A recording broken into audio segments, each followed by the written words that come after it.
What's up, everybody? Welcome back to our Darkened Souls, a Soulthrough by Vaidnari's Verse. Now, just as a reminder, a Soulthrough is the term I coined for a playthrough that's meant to pull real-life lessons from great games.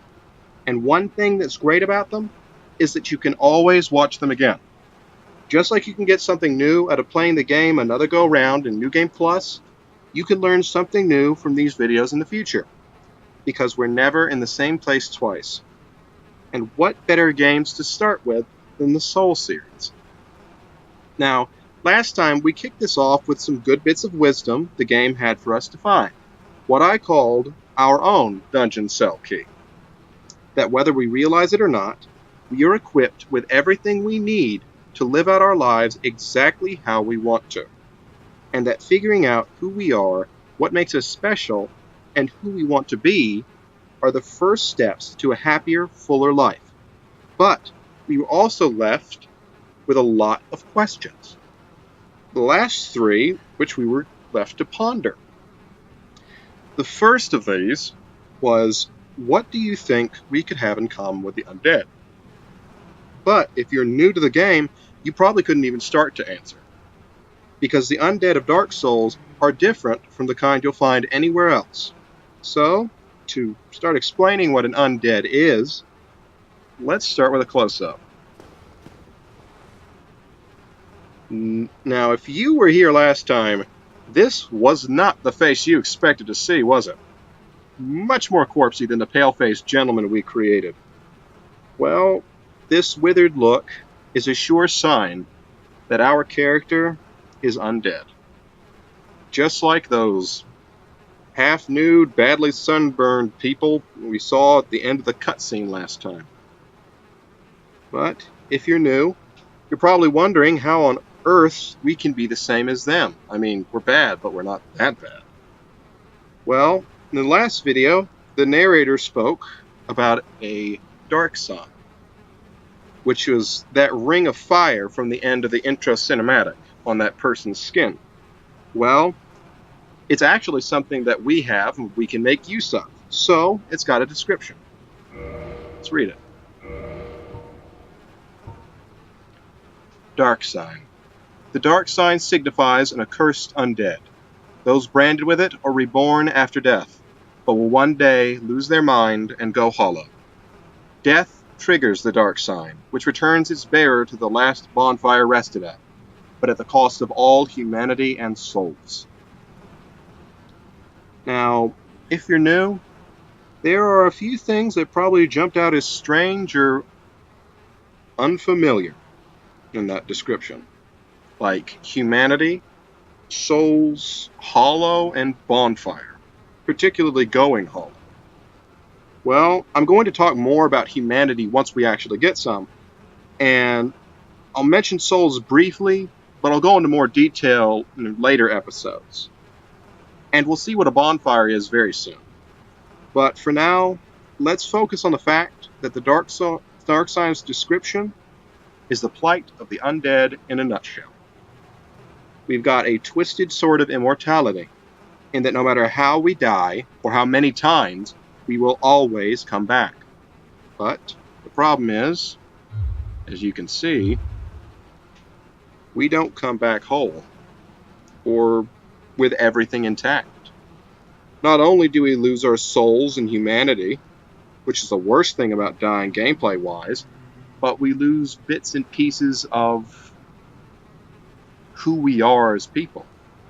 And not just this withered visage you see in front of us, but besides our character, every other undead that there is loses bits and pieces of their mind and their identity with every death. Now, there are ways to reverse this decay, though most are typically shady, and you're going to see that eventually. But this reverse can only be made up to a point.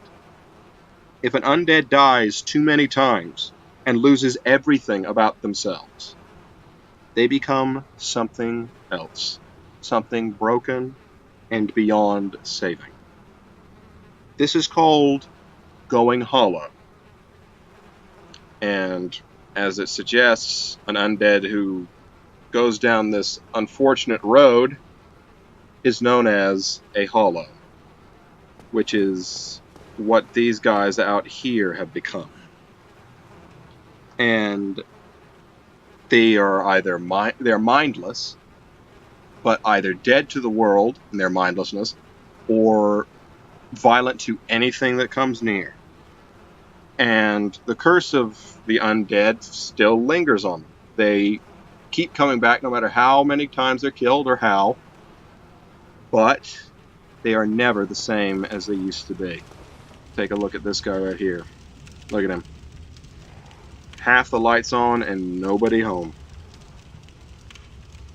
Now, these and every other enemy that we're going to see in the future, and these guys are so weak they could hardly be called enemies, represent something very important that I'm going to talk about probably next episode. But for now, I'd like to make my first point about why Dark Souls, its genius, lies in how it paints our real-life struggles into a picture of how they feel, as opposed to what they look like. Because I think we can all agree that at some point in our lives, we've all felt undead. We might not rot and wither on the outside, but doesn't it feel like we are emotionally sometimes? People talk so glibly about dying inside nowadays, but doesn't that sometimes feel way too true? We've all felt beaten down before. That all the struggles we face from day to day are scraping away at us, grinding us down. That if we've tried to make more of ourselves or seek what we've wanted before, we've faced defeat or hardship and felt discouraged. A little less of ourselves, or maybe thinking we weren't really all that much to start with.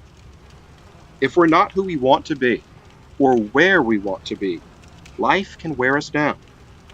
And on a really bad day, we might even fear we've lost our touch, or maybe that we never had any. We might even think that whatever we want to do or try to do is pointless, impossible, even that nothing we are or could be is important. And that, I think, is when we come closest to feeling truly hollow. But here's the great thing the player character reflects in our lives. Because this guy right here can never reach the point of no return. He will never go hollow. He'll undergo what's called hollowing, which is the decay you see right here, but he'll never go past that bridge. And that is exactly how it is in real life. Because in reality, we never truly lose everything. All is never lost. Not only is it truly impossible for us to break as people if we try hard enough, if we understand our resilience enough, but the fact that you are here now,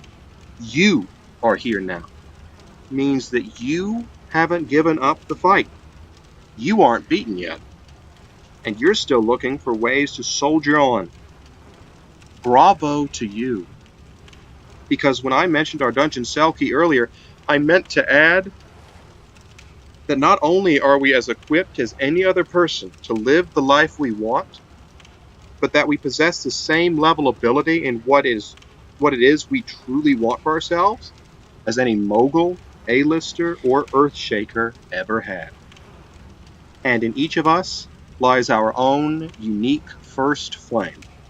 And whether you think it ever burned, or only embers remain, or even that it's become nothing but ash, it can always surge again to fuel great things in you. We each have, in our own darkened souls, the power of a Lord, as you'll come to see if you're new, or come to believe if you're not. And it's the same power, the same kind of fire that has driven every hero and world changer to make the incredible or the impossible happen. So whether or not you feel like you have those embers, that spark inside, believe me, it is there deep down. But back onto the subject of how we can relate to the undead. Excuse me just a second. There's more we share with them than how our struggles in life might make us feel as if we're dying or fading away. But that will need to be seen first rather than told next time. Just like we will need to see shadows of what we are capable of before we can believe ourselves truly capable of greatness. And just as when we receive our own dungeon cell keys, we come to think of how our lives and worths could be different than we thought, bigger than we dreamt, we are left with a sort of linear path from point A to point B on the road of change. Just like this hallway. This hallway and the cell we just left. And I think you could go ahead and call the cell, this hallway, and the ladder leading up to our first checkpoint, I guess you could say, you could call it our comfort zone. A small space, narrow and boring, but safer than anything in the outside world that we've dared to look at. And that's why we stayed. But here's the thing about comfort zones. They're just like these cells. They might be safe or give the illusion of safety, but once you realize you're meant for more, they start to feel cramped. Freedom and safety are not always compatible. To be free is to risk, and just these few steps out of the cell won't cut it. So, what do we do? We've realized we've got wings, but we don't know what to do with them. So, what do we do? Well, do the only thing we can do. We make our way to point B, our first bonfire, at the very edge of the safety of our comfort zone, which is more important than you know. So, that said, for now, I'm just going to go ahead and start putting down these hollows and earning some souls and briefly talk about them. So, with that in mind, let's get started, shall we? So, the first thing you're going to notice is, number one, for half-naked, sunburned zombie people, these guys sure take a while to die.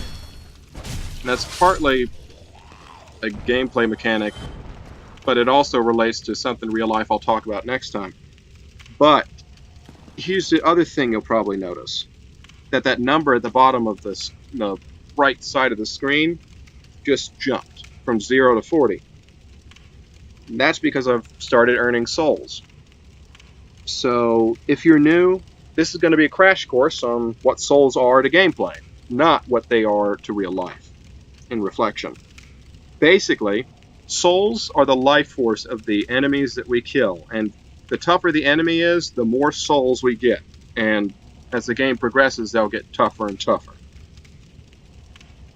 And they're basically a fusion of currency and experience points. We can use them to either buy and upgrade equipment, or to upgrade ourselves, allowing us to use better or stronger arms and armor or magic, or just perform better, or improve our other stats, like how many hits we can take, or how many hits we can dish out.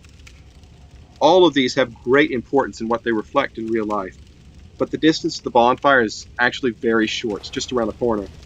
So I'll explain them better once we can actually use them, which will be outside the asylum. So as we reach the end of this section, I think it would be wise to point out what point B is in real life. Before I do that, I'll go ahead and take out this last hollow.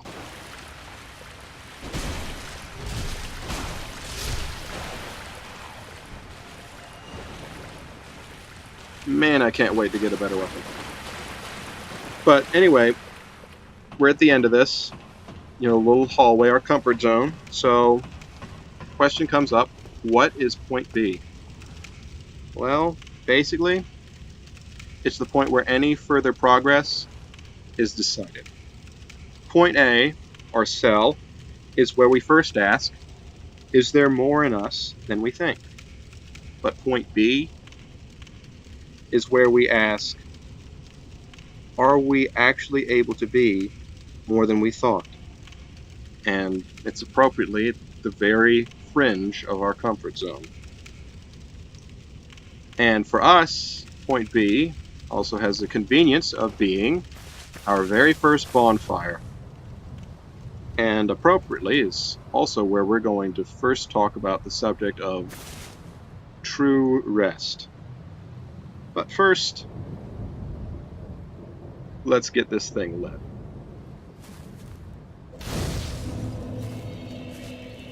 Now, let me tell you something. If you're new, you probably don't understand how wonderful it is to find these things, but if you're familiar, you can definitely relate. Bonfires like this are basically checkpoints, but so much more. They're where our character goes to recharge health and spell uses, and the only place, outside a few odd circumstances, where we are totally safe. But once we escape the asylum, they become so much more than that. They're where we go to level up, to arrange, repair, and improve our gear if we buy the right boxes. And much further down the road, they'll be where we go to jump from location to location without having to walk the whole way, which could take hours. Their real-life reflection for after we leave the asylum is probably unrivaled, but we'll talk about that when we get there. For now, let's sit down and talk about what they mirror in real life right now, which is so misunderstood. The true nature of rest. Now, this is the second question I left y'all with, and the last one we'll cover this episode. What do you think rest really means? And how can it be important? Well, here's a fact. You and I work every day. Maybe not at a job or in school, but when we start on the road to our better selves,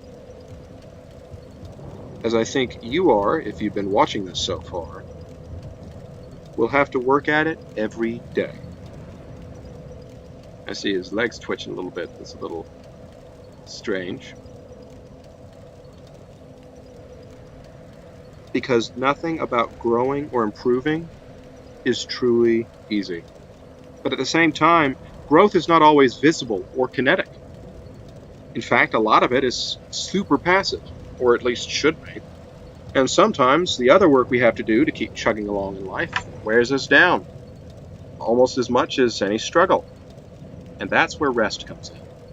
Now, I don't mean rest as in taking an early night, or sleeping in, or lying on the couch all day, which I know I at least have done myself and called rest countless times. But true rest means finding a safe place within your life, be it physical or just a state of mind, where you can go to recuperate from your daily battles. Find stillness of mind and heart. But this recuperation isn't simply lying around. It's consciously calming yourself, turning your mind inward, and finding inner peace separate from the storm, separate from your phone, social media, or even YouTube. Blessed sight that it is.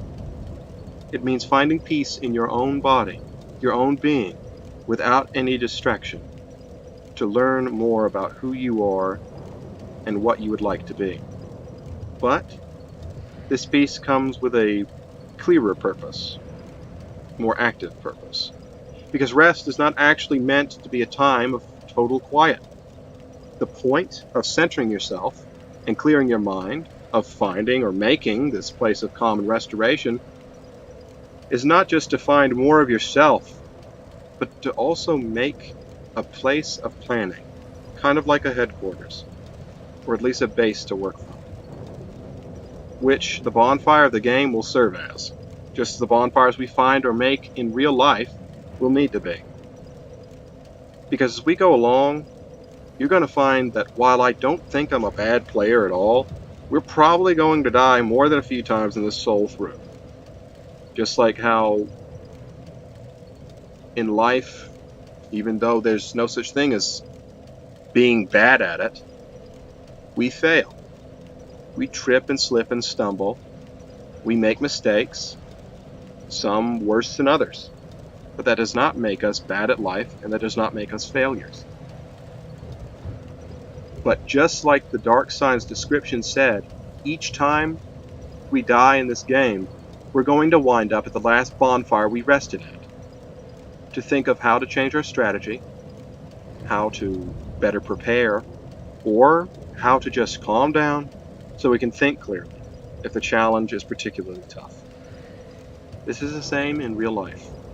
We each need to find and keep our own bonfire or set of bonfires as we go through life, our own special places of restoration.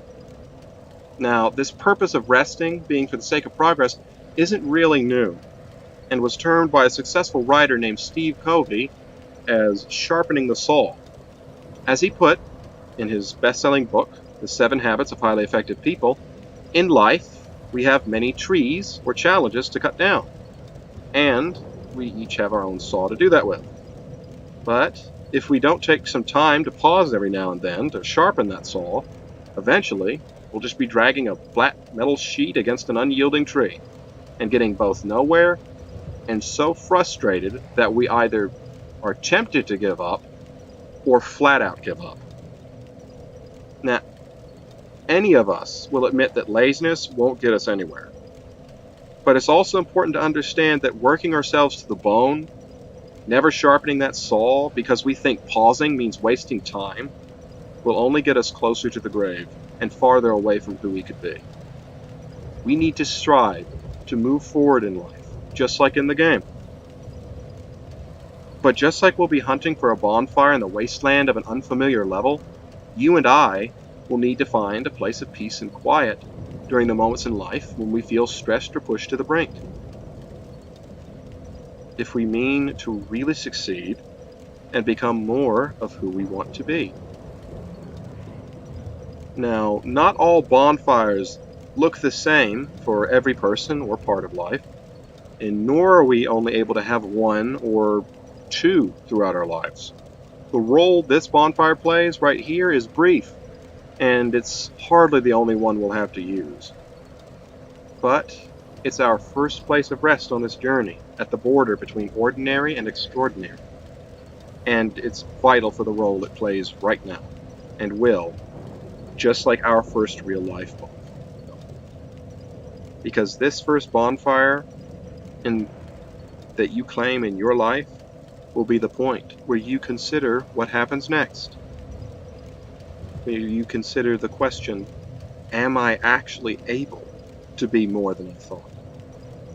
Just as in the game, this will be the point from which we face our first boss. The reflection of that first obstacle I mentioned last episode. But what is this obstacle? And why does it make so many people stumble? And what about that last trait we share with the undead? What could it be? Why is it so important? What could we possibly share with the undead that could be of a fruitful nature to success?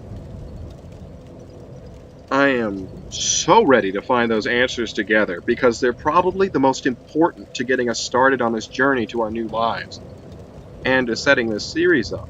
But for now, let's review. We know that part of what makes Dark Souls brilliant, what it reflects about life, is how the physical struggles and strains of the undead mirror our own emotional and mental battles, the wear and tear of daily life, and how it makes us feel.